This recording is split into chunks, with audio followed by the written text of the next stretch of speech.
Imbecile. That's what he calls Professor Blanchard. The imbecile is choosing 2 students to lead a research assignment in an abandoned farmhouse. Carter knows he's going to be selected. He's the best in the neuroscience program. The best at the Leary. The Leary. It could only be the Leary. The Leary or the Allen. 2 institutions with a history of working with the government to push the limits of psychology beyond the code. Not beyond the code, despite the code. The papers coming out of the Allen amazed him, captured him, inspired him. Had he been Canadian, it would have been the Allen, or what many called Ravenscrag. The experiments they conducted were brilliant, cutting edge, mind-shattering. He wishes he were a student in the 50s studying under Lord Crag, the nickname patients gave the genius at Ravenscrag. Lord Crag returned from the trials with ideas, not cautionary tales, not disgust like the other bleeding hearts who condemned the doctors who would anyway be smuggled into his country and be given the highest positions in government in exchange for their discoveries. Lord Crag took the experiments he had heard about to the next level, and Carter hopes to do the same. But not with this professor, not with Blanchard, Dr. Bleeding Heart Blanchard. He has no idea what real power is. Real power is freedom. True freedom. Freedom beyond the limits of ethics and morality. Okay. Carter's leading the research assignment with another peer. The challenge? Secure the secret word through the good doctor, bad doctor interrogation technique put forward by some other bleeding heart imbecile at some other institution.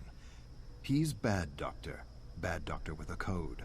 A list of do's and don'ts the imbecile gave him. Very limiting, too limiting, self-limiting even.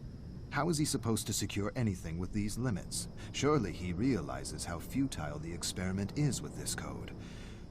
Nevertheless, he tries. He shouts at a fellow student sitting across the table from him. Shouts? Big deal. Tell me or I'll... Shout again. The student doesn't take him seriously. He's play-acting fear. It's all make-believe for him. I should smash his skull and yank the secret word out of his substandard mediocre brain. Goddamn, got a little bit of violent at the last point there, did you? Second day, and nothing. Carter's frustrated, really frustrated. At least they're tied up, all 7 of them. But it's still not enough. They need to take the interrogation to the next level, deprive them of food and water. They'll talk. When their cells begin to self-cannibalize, they'll talk. Better yet, he wants to deprive them of sleep. Sleep deprivation. Removes masks, lowers guards, makes prisoners talk for the promise of a few minutes of sleep. The 7 prisoners stare at him. They know they're safe. He can see it in their eyes. Limits. No one got anywhere respecting limits. He despises his colleague, Good Doctor. He'd have the secret by now had he been working alone and without a code. Okay, interesting. Ridiculous limits. Skinner knew better. Put his own kid in some kind of a box for years just to see what it would do. Huxley worked for the Secret Service and wrote Truths as Lies in Brave New World. War of the Worlds was another great test in mass propaganda. The power of the radio to induce fear and anxiety in an unsuspecting audience. The power of fear and anxiety to inspire silence and indifference and create perfect consumers. Ethics, morality, limits. For sheep, not shepherds. Carter feels anxiety unlike he ever felt as he watches Good Doctor interrogate one of his classmates. He approaches him from behind with a piece of wood, something he found on the ground, raises the makeshift club. Before he realizes what he's doing, he pounds the Good Doctor's head. Pretend fear becomes real fear as his fellow students stare at him in horror. No more Good Doctor. No more rules. No more limits. Except the limits of his imagination. Okay. No more Good Doctor, then. Carter ties a student to a chair. Warm blood drips everywhere. He twists pieces of flesh off his face. The sheep look away, but never up. With terrible moans and squirms, he gets a secret word from each and every one of them. New, Reich, Horizons, Fourth, Bird, Kill.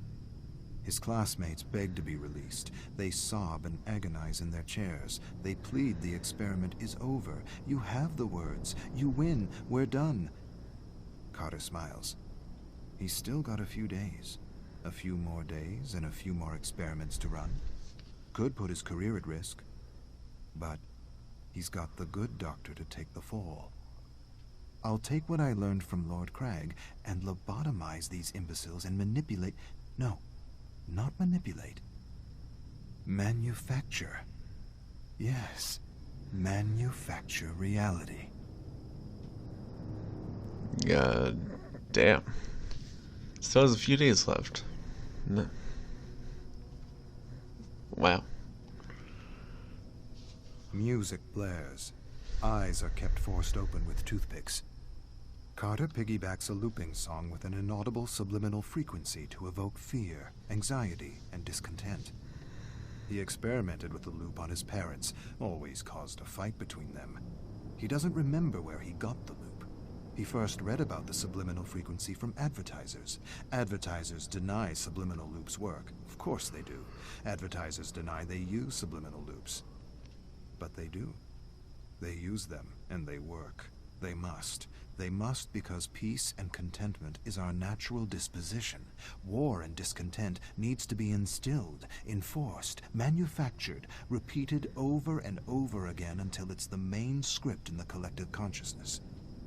Paperclip, Bluebird, MK Ultra, MK Delta, MK Search. They were all necessary. Lord Crag had the right idea, good instincts. So did the Black Sorcerer and the Dirty Trickster. They inspired all the goodies he brought with him in his bag. Music, drinks, drugs, lots of drugs. For a moment, just a moment, he hesitates. He'll probably go to jail for a long time if he uses his goodies. But being free, being truly free for a few days, is worth a lifetime of imprisonment. But I won't get caught. Good doctor will. Yikes. Blaming it all on the good doctor, aren't you? Rin sits at her desk, dreading the end of the school day. Not because she enjoys junior high, or because she respects her teachers, but because she despises being forced to learn kendo. But her father demands it. He demands that she practice the way of the sword. Not just practice, excel. She's a Yamaoka. The Yamaokas come from a proud legacy, a samurai legacy. He reminds her of this every day, and every day the kids tease and humiliate her, telling her she has no business in their class, telling her she should wield a broom, not a shinai. She ignores them and tries her best. Maybe if she excels with a katana, her father will feel better. He hasn't been himself as of late, frustrated, irritable, reactive. She can't do anything right, nor can her mother. He has become very quiet and talks and argues with himself. She doesn't understand what's happening to him, but she knows he is suffering, and the last thing she wants is to add to his pain. Family is everything, and maybe one day she'll be okay with wielding a katana. Maybe she'll even enjoy it. Quite foreshadowing there. Rin's bones feel brittle and ready to collapse under the weight of the armor. She holds her bamboo shinai up to her opponent. I want this to be over. Can't this just be over? Her opponent insults her. He tells her there's a shattered window in the changing room she ought to clean before someone cuts themselves, Janitor Yamaoka. He laughs. He makes another janitor joke at her expense. A sudden heat rushes up her face. She wants to shove the shinai down his throat. See how he laughs with wood and splinters piercing through his stomach. Splinters piercing through his throat. Where did those thoughts come from? It's not like her to think such thoughts. She angles her shinai and feels something strange inside. She's never felt anything like it before, like a waking dragon in her heart. She stares at her grinning opponent. Faster than thought, she lunges and strikes his head. Everyone laughs at him. His head slumps in mingled defeat and humiliation. A boy stares at her with wide, disbelieving eyes. He blinks. You might be a Yamaoka after all. She hates to admit it, but it feels good to win. No, not to win. To defeat a foe. To defeat another human being. Defeat another human being? Why would I think this? These aren't my thoughts. But they are. Father's influence, or the entity's influence, or maybe Grandpa Oni's influence. Who knows? She doesn't understand what happened. What thing came over her to give her the strength to contend with the boy in front of her? He isn't laughing anymore. He glares at her. She beat him. Not once, not twice. Thrice. 3 The boys times? continue to stare at her open-mouthed. Something is changing in Janitor Yamaoka. They know it. She knows it. She feels the waking dragon in her heart. It's the closest she's ever felt to being a fighter, a warrior, a Yamaoka. And she likes it. Likes being treated with respect. Likes being taken seriously. For an instant, she imagines herself beside the great Renjiro Yamaoka and his son, Kazan. Something tugs in her heart, and the dragon stirs. And the dragon, she realizes, is the waking of her raging Yamaoka blood. Yikes. As I said, it's Grandpa Oni. Janitor Yamaoka, you got lucky. Let's see how lucky you really are. Boys close in on her, cursing, jesting, shouting. She wants to run, but doesn't see an opening. She wants to apologize for being good with a shinai, but the waking dragon inside her heart won't allow it. She didn't do anything wrong. She has no reason to apologize. She finally did what she was supposed to do, and now they close in on her as though she had cheated, as though they could see the dragon that had helped her. She feels scared. Where is that dragon now? Where is the spirit of her ancestors? She raises a pleading hand for her abusers to stop. You will pay. You made me look foolish. For a moment, there is an opening between two boys, and there's no hesitation, only action. She charges through and storms across the schoolyard with a group of angry boys in pursuit. She quickly ducks behind a garbage bin and watches the boys run past her. One stops, turns towards the bins, narrows his gaze. She holds her breath. She can hear her heart pounding in her head. Why hide? You are better than these peasants. Stand and show them who you are. But she does not reveal herself. She hides and wishes that waking dragon to go back to sleep.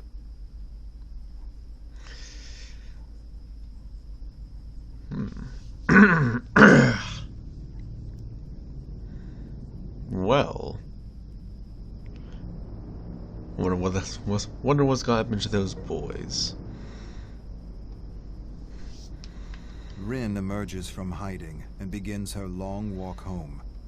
The dragon in her heart admonishes her for hiding, tells her she is more than her tormentors and should never cower before bullies and abusers. She's not sure what she should have done or what she should think. Maybe she should have faced them. Maybe she should have confronted them. Maybe she should have beaten them down and torn them limb from limb. Limb from limb? What am I thinking? Where did that come from? Limb from limb. What dark thoughts are these? Before she can answer her own question, she hears a voice. She hears her tormentors jeering and spewing insults at her. She doesn't turn around. She doesn't run. She doesn't run because she knows what's coming, and she doesn't care. The dragon within tells her everything's going to be okay. The boys throw garbage at her, call her Janitor Yamaoka, Janitor Yamaoka, Janitor Yamaoka. She knows what's next. She sees it in her mind's eye like samurai of old. They'll push her down, surround her, punch and kick her, but this time she won't let the pain defeat her. She won't let the fear paralyze her. She'll use the fear and the pain to feed the dragon. Today her bullies will feel teeth and claws. They will feel her wrath, and they will learn she is a Yamaoka. They're gonna feel the wrath of Yamaoka. Feel Yamaoka's wrath, apparently. Let's see what we got here.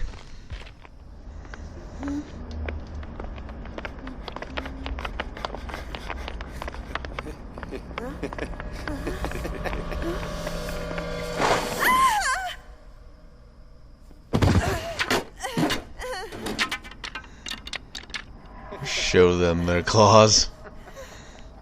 Show the claws.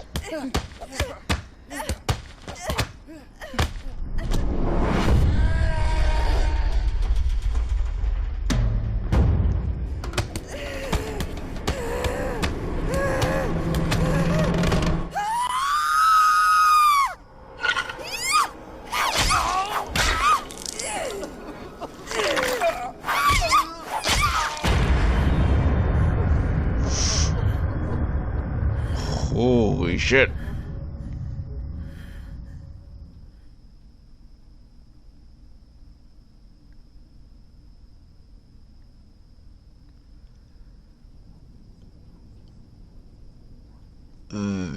That is why you don't mess with Rem. Holy shit. Made them bleed with a wooden stick. Jesus. Well, that was quite fun to listen to. Anyways, guys, if y'all did enjoy this video, like to see more Dead by Daylight, let me know by leaving a like and leaving a comment. And if you are new, please do subscribe and turn on notifications so you never miss out on a video. Anyways, guys, thank y'all for watching. Hope you all have a good day, and I will talk to you later. Goodbye, everyone.